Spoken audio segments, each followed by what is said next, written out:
Good morning, and welcome to Redeemer Lutheran Church. I'm Pastor Gary Lodeholt. I usually take notice when someone in a restaurant stops to pray before their meal. I wish it were a more common practice, not in any showy manner, but a simple, sincere prayer of thanks before one's meal. Not long ago, I was waiting for my own food in Matthias Sandwich Shop, and there was a family sitting near me. It was a father, a mother, a daughter, and a son. The boy looked to be maybe 4 or 5 years old.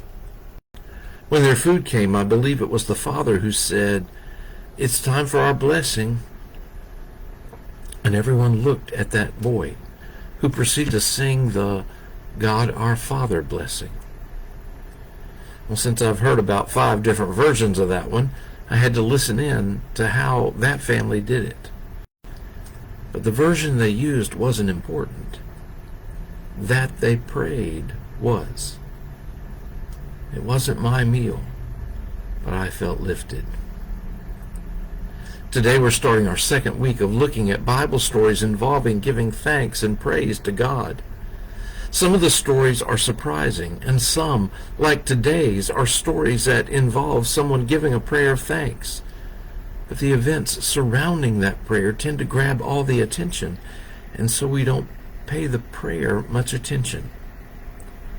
I believe you will know today's story very well. Jesus was preaching, and the day grew late, and Jesus went to Philip, one of his disciples, and asked, "Where are we to buy bread for these people to eat?" Well, I suspect that Philip was pretty nonplussed by the question. They were in a remote location without any stores around. There was no Mary and Martha catering service to be found, and there were at least 5,000 men there, not even counting the women and children. Where would anyone get that kind of food on short notice? And how would they pay for it? Well, you know what happened. Another of Jesus' disciples, Andrew, came forward with a little boy whose mother had packed him a sack lunch. Andrew said, "This boy has 5 fist-sized barley loaves and 2 sardine-sized fish, but what are they among so many?" Jesus simply said, "Have the people sit down." Now, let me get the miracle out of the way first. Taking those barley loaves and fish, they started to pass it out, and it ended up feeding everyone with leftovers to spare. It's an amazing miracle, the only miracle Jesus did that is recorded in all 4 Gospels.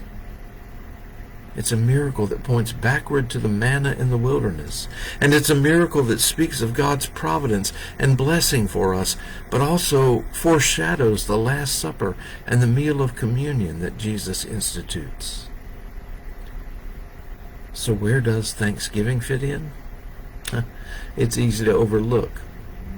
When the crowd had sat down, Jesus took the loaves and gave thanks for them before he passed them out. This little meager fare, and Jesus offered a prayer of thanks to God for the blessing of the food. As far as anyone could tell, this was a hopelessly little amount to set before such a crowd, and still Jesus gave thanks for it. And maybe we can learn something from that. It's not just the big things in our lives, not just the grand things God does for us that we should give thanks for. We also need to remember the small things too. After all, look what God did with that sack lunch.